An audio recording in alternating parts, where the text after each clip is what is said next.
Hello and welcome to Efficient Strategy Gaming. Today we're going to be playing Panzer Corps 2 on Generalismus mode, which is the highest difficulty there is in the campaign. There are higher difficulties if you go into Manstein, Rommel, or Guderian mode, but we're just going to be playing this in this series. So here we are, we're starting off in Poland North, mainly because it has these nice flat areas where Panzers can shine. I think I'll only be going 4 Panzers for this build, so I'm just going to play it by ear. So let's get into it. We haven't bought our reinforcements yet. We still have 5 slots open.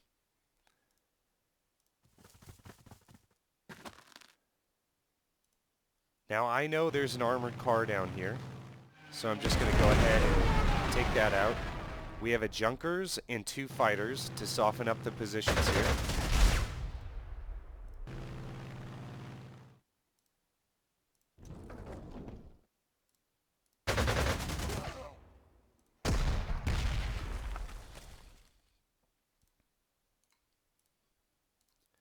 So with the new game mechanics,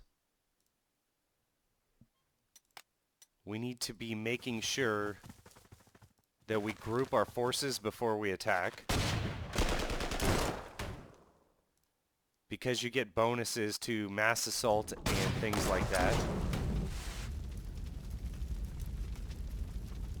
Wow, he still did not retreat. That's a tough unit. It's an anti-tank unit right there. That's crazy. As you guys know, I've been waiting for this to come out for quite a long time, so I'm really excited about this. And I've played probably around 10 hours so far. Let's pinch this guy right here.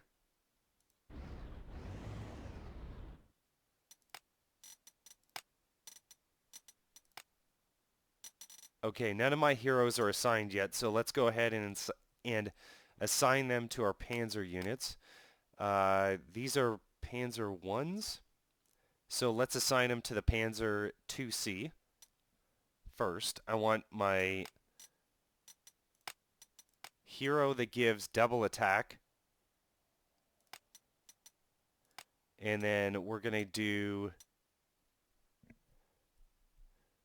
to make this Panzer a glass cannon. So he's going to have 2 attacks, and then it prevents the enemy from retreating so that they surrender instead. So if they surrender, we also capture units. So this could be the most powerful hero that you get. And then the last thing I want to do is give him some camouflage so that I know that he has the hero on him, so I don't have to click around too much. And then this is going to be our phased movement guy. So he's going to be able to attack, move, attack. And in this situation, I want to make sure this guy can't retreat. So we'll just do that.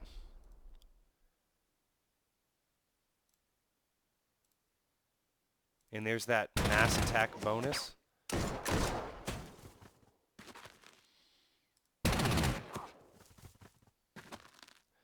So this guy should be able to overrun this unit, which means that the Panzer Division can then go forward again. I'm not sure that I want to overcommit him, and there are bonuses if you keep these guys lined up. I'm going to put this artillery piece underneath the fighter so that we know that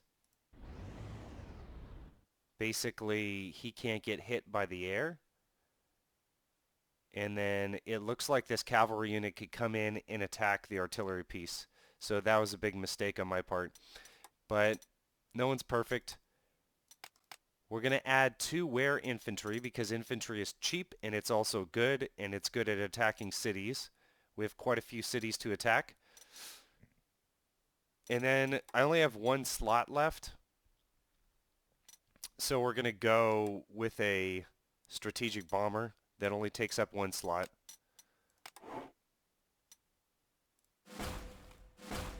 We do not need to leave any slots open to split our units because of the positive trait that I gave my general.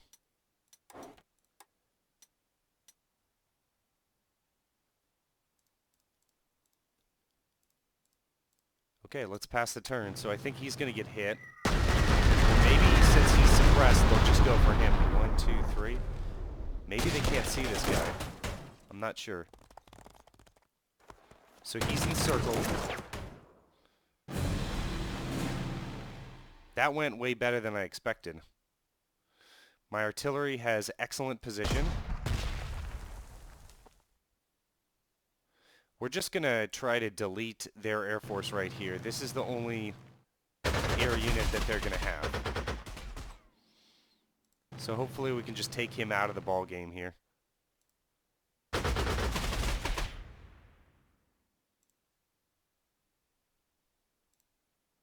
Oh, wow. Although I would really like to get this armored car out of the way, and the Junkers are excellent at any type of armored attack, especially early in the game.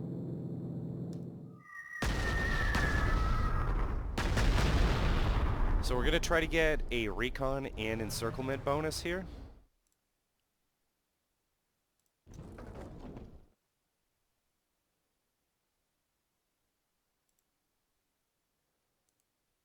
Oh, who was my phased movement guy? I forgot to give him camo.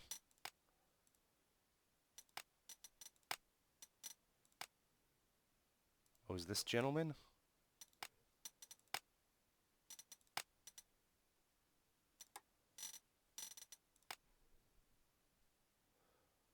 Do those look distinct enough? Yeah, I can tell the difference between those two. That like late war tank, like camo, I think that's late war. They really paid a lot of attention to detail because the camo is historical, which is crazy. So these other guys are going to have recon bonuses.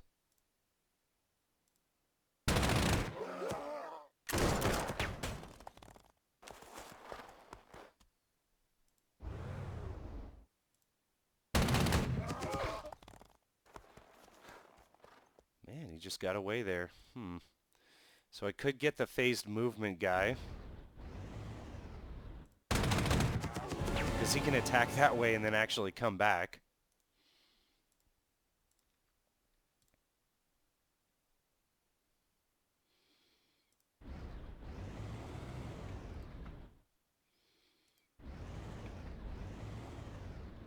So we have the encirclement bonus here. Let's move in yet another Panzer.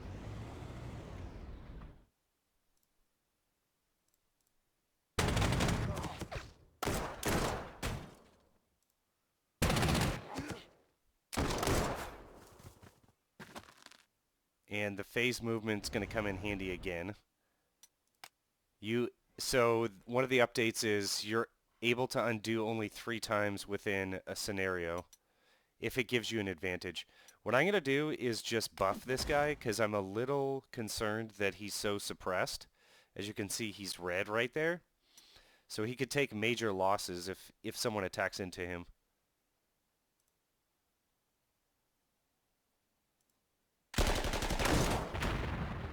Alright, got him out of there.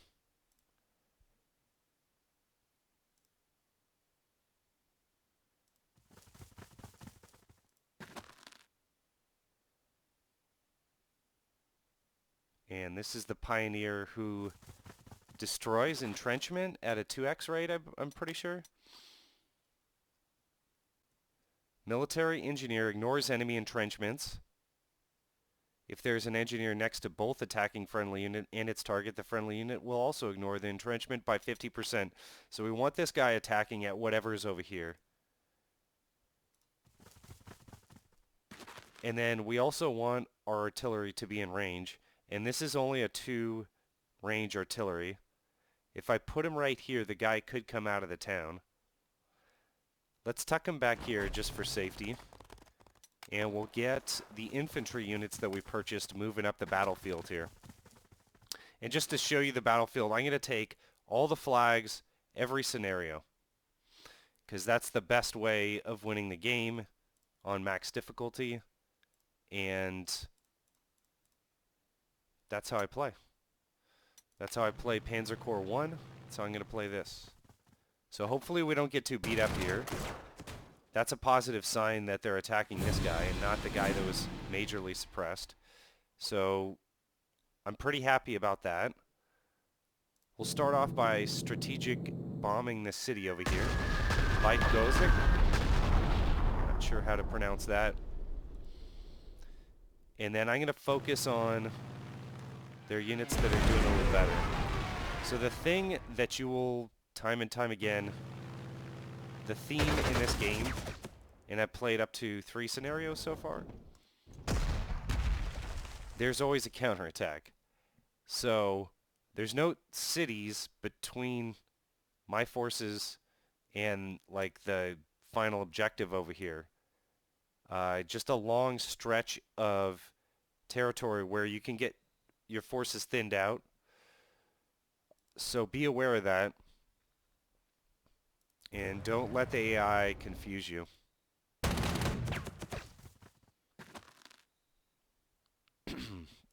So this guy's going to probably be able to overrun and attack again. Perfect. Move him to the road. He'll be able to move up quite a bit next turn.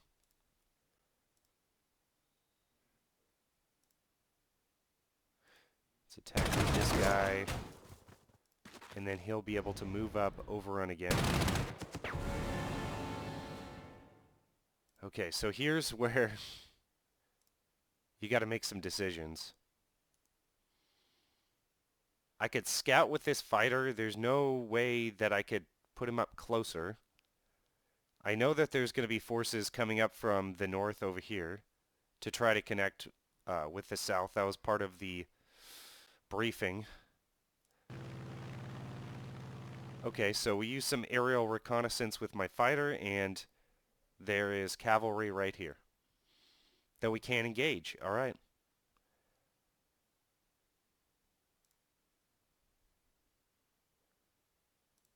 Let's get all of our panzers stacked up here. Strength in numbers in this game. If you're lined up together, it's much better. So you're going to get a mass assault bonus here, I believe. Does not say that, so I guess I don't get it. Maybe it doesn't work for panzers. Oh, he can't attack. Both of these units need to be able to attack in order to proc mass assault. So that's what was going on there. And we're moving down the battlefield very quickly. Oh, these guys still get to go.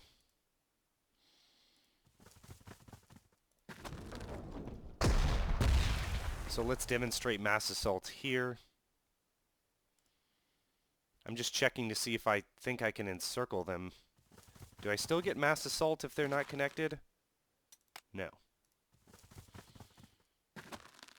But he's next to an engineer. Okay, I don't see mass assault on there, but he gets mass attack for this gentleman, and then he gets the engineer bonus. So let's go with that first. No follow-up because there's no panzers. Oh, there is force march. Perfect.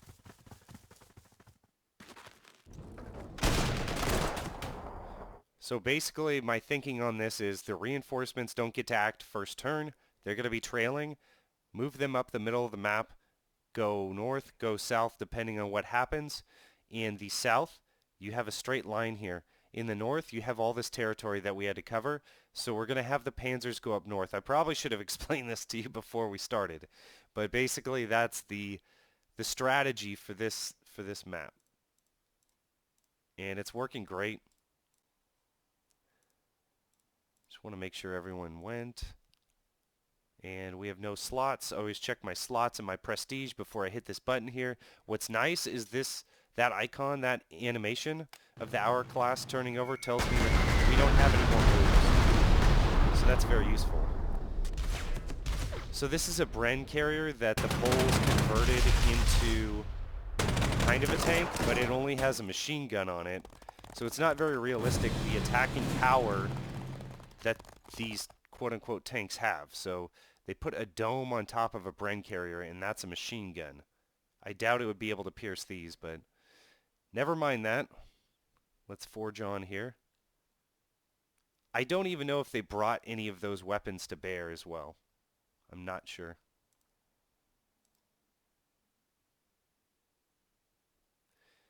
Okay, can the Junkers get in there? Oh my goodness, it can. That's what you like to see right there.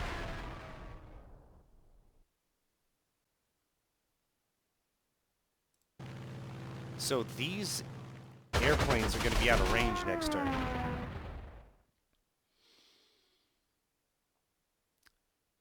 So effectively, they're not going to have anything to do. I'll get this fighter moved up, and then the strategic bomber has no targets either. So that's fine. We can move at least 2 pieces of airplane up. And I'm just thinking that the sound effects are a little too loud here.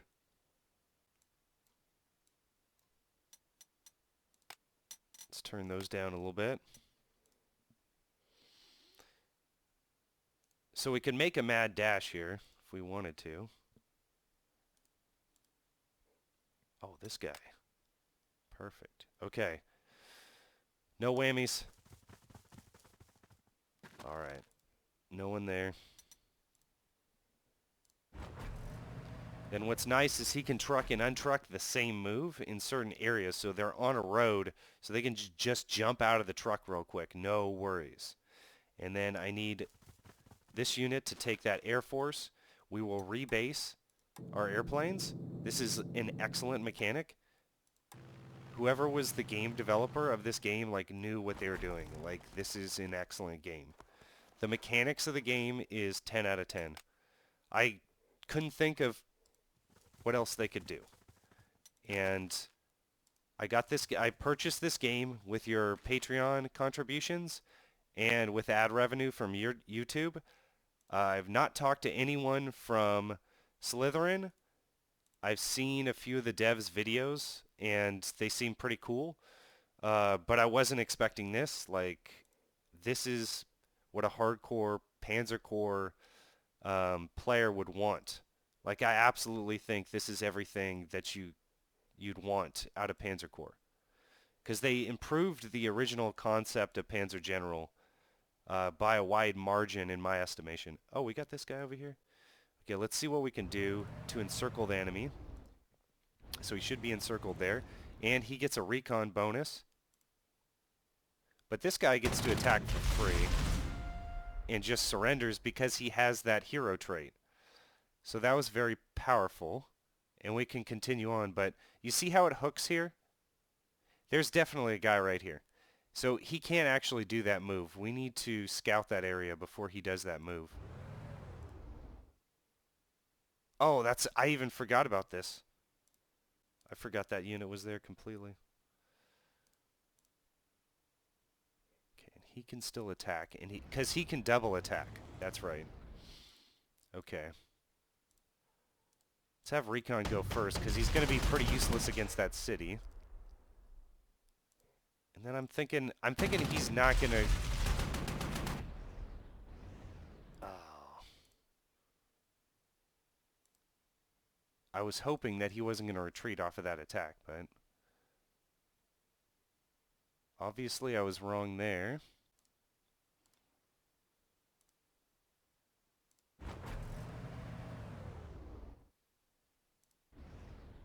Let's get this guy up so he can take this final airfield right there.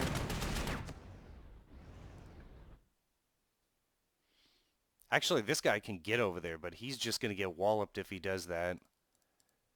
I need him to keep up the heat over here.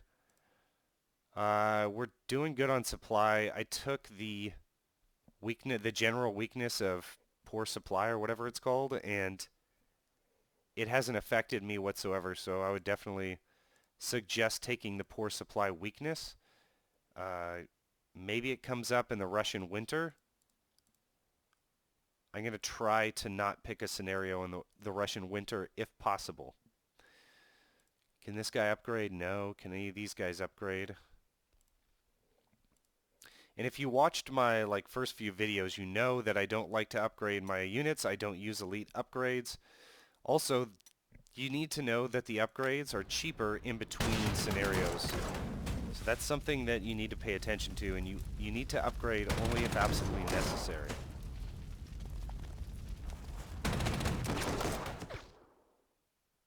So they got my star unit there in a really bad spot. But we're going to be able to run through them quite quickly.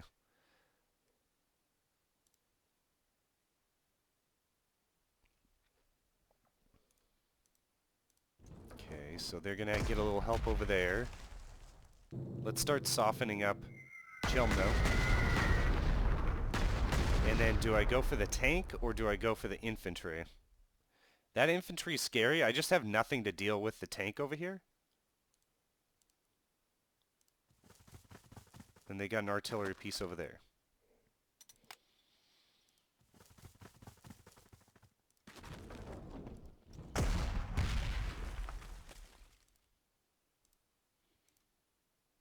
Yeah, I got...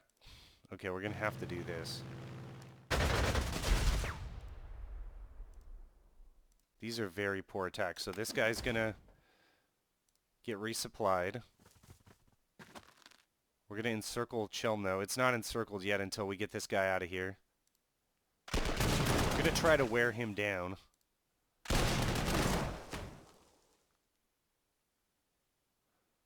Not exactly the best attack, I would say. Oh, and he can't force march over there. Okay.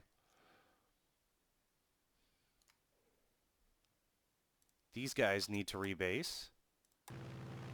And I've noticed sometimes I forget that, so make sure you look all over the map.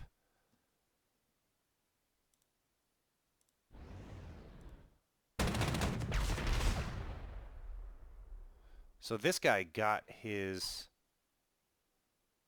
suppression back, I think is what it is. Sometimes they don't until a few turns.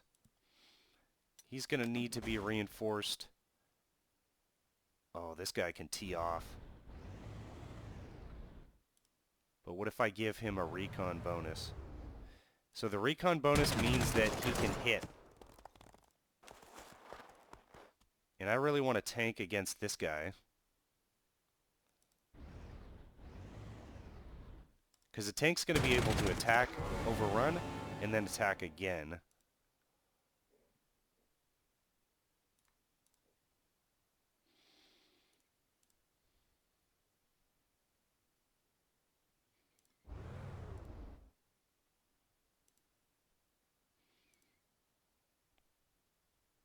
Okay, this guy can't attack, but I can get him over into a favorable position. He can't reinforce either.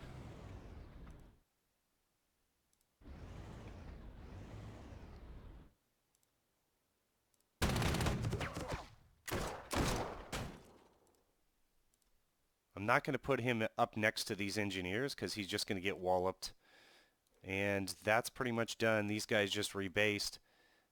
This gent can move up. Oop, there's an anti-tank there. We'll take advantage of that.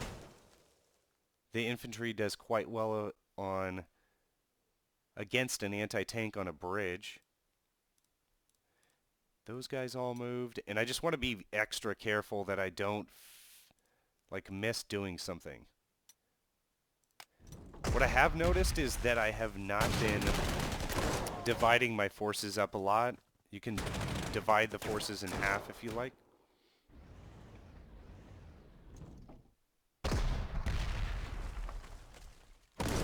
As you can see, it's only turn 5, so we're doing pretty well. We're moving across the map. We're making progress. I'm liking what I see. Do we have any hard targets for my junkers? Yes, right here, of course. That's the first thing I think of. Where are the hard targets? Let's go with the dive bombers first. And we have air superiority, so we don't have to worry about anything else. The fighter's not going to do so well in the cities. And this is a really cheap strategic bomber, and you see all the damage that it did. It took away an ammo, and then it caused some suppression and took them out of their trenches. So It did quite a few things there. Definitely want to start attacking that artillery piece. Could attack here or there, but they really need some help up here. Yeah, he can't even get in range. Okay, so I'll move him last.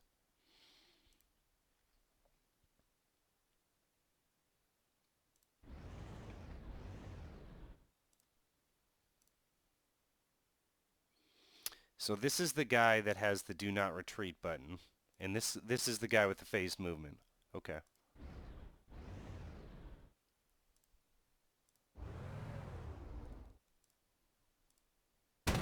So you saw that recon really helped out a lot. And they surrendered right away.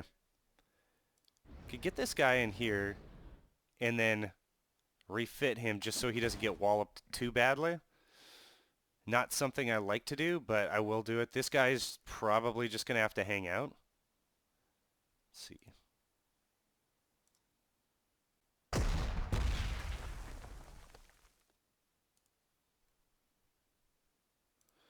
Let's move him down just in case he has a part to play.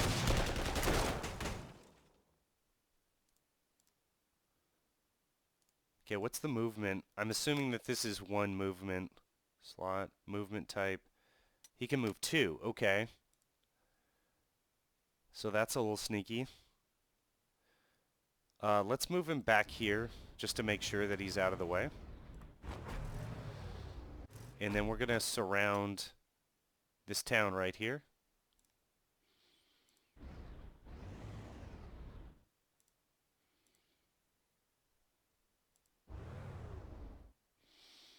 So that recon can really get walloped next turn. I probably should have put it here next to the artillery piece. So that was a mistake for sure.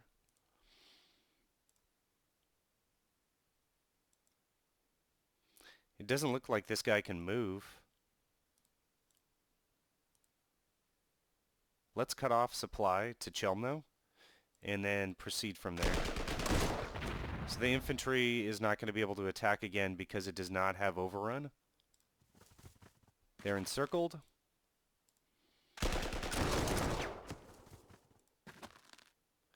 And this guy, since he retreated, I guess he doesn't get to act this turn. And then here's the tricky part. I get support fire against me from the artillery piece if I attack there. So I get suppressed. I don't like that. I don't think it's worth it. Let's just get into a good position up here because they're up against the ropes. We have air superiority. They're not going to be able to do that much.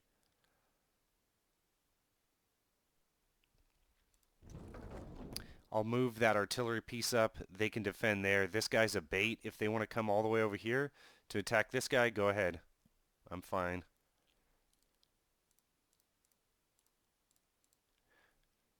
Okay, all my Air Force moved. Perfect. Let's continue on.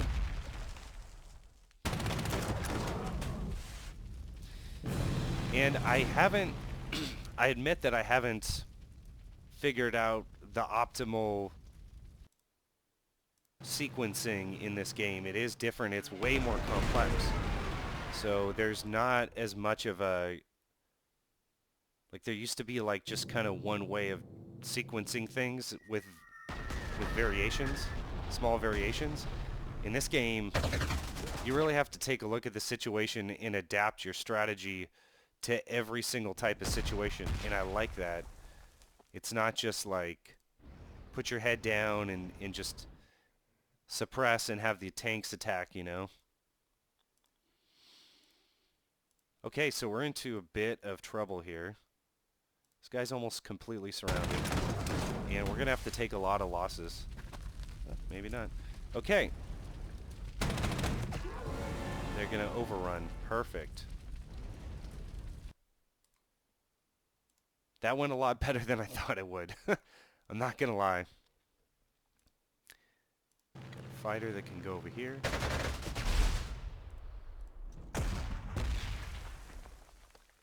Take out the artillery first. That way the artillery does not get to attack twice.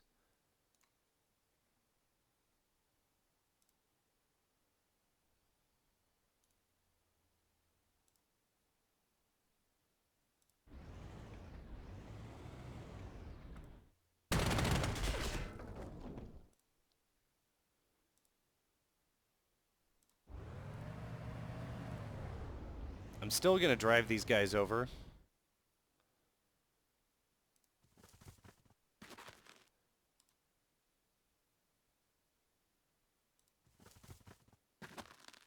Let's move this guy all the way over.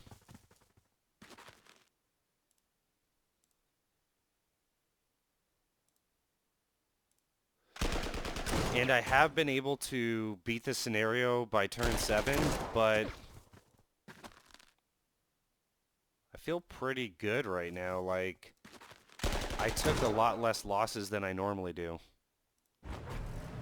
So basically the way it works is there used to be major and minor victories and defeats. Now there's just victory or defeat. And there's modifiers to winning the scenario, how up to 20 turns. So if you win the scenario 20 turns in advance, you get a 200% bonus to prestige that is awarded to you after the scenario. Well, if I had finished it this turn, we would have had 8 turns, so whatever the bonus is there, I don't know if it's 80%, most likely. But now it'll only be 70%. But I have preserved my forces much better than I did the last time I played this. So I'm quite happy about that. We're going to make sure that this artillery piece is way off, just in case this guy wants to pop out and say, haha.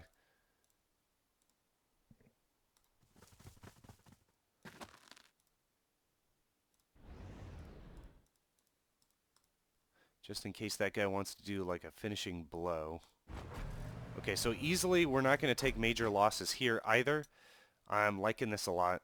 Can this guy move? I'm not going to upgrade any more people. And I think the play here is the Junkers. If he can do a damage, he can't. So the play is the Strat Bomber. Because of the suppression. And the suppression basically affects how much they can fire back. So now that he's red, they are not going to be able to fire back, as you can see there.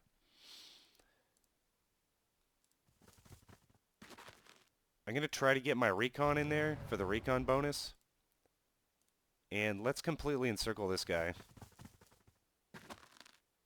I want to make sure I'm not taking any damage, because damage means prestige. Let's let the recon guy take it away. So I'm actually happy with that extra turn.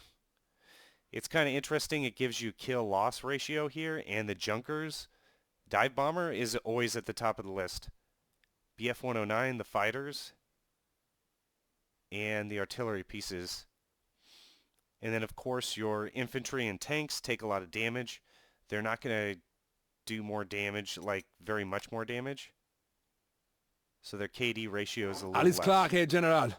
I've got good news for you. Your successes in the Danzig corridor, coupled with von Rundstedt's advances south of you, have virtually encircled the Polish capital of Warsaw. In order to prevent our enemy from establishing a second line, I'm ordering you deep into the Polish interior. Your ultimate objective lies all the way in distant Vlodova, here on the Bug River. Along the way, our friends in the Luftwaffe have requested you to pacify the eastern outskirts of Warsaw. This airfield here houses the last vestiges of the Polish Air Force, and clearing them out will grant us complete dominance of the skies. Forward elements of 10th Army have secured Puławy here, but they lack the resources to advance on their own. I suggest reinforcing them if necessary. We don't want the Poles to retake the airfield we're currently holding on to. Good luck, Herr General. So we'll end the briefing. We got a double move here. Units get to get 2 move actions per turn without increasing the number of movement points. So that's pretty much a phased movement. But it's only 2, because with phased, I believe you could probably do 3 or 4 moves, depending on how far your unit could move. So I'll probably put that on one of the tanks, because they can move quite far, and you can use them as recon. Now remember when he said the last part of the Polish Air Force is right here? So if their Air Force is in the air, and you take this air base, and they flew out of this air base, the airplanes just blow up because they don't have a place to land. So that's something to think about when you're playing the game. And I've made that happen before, and it can be quite devastating. If they come attack you, their airplanes are out, they flew out of this airbase, you simply walk in there.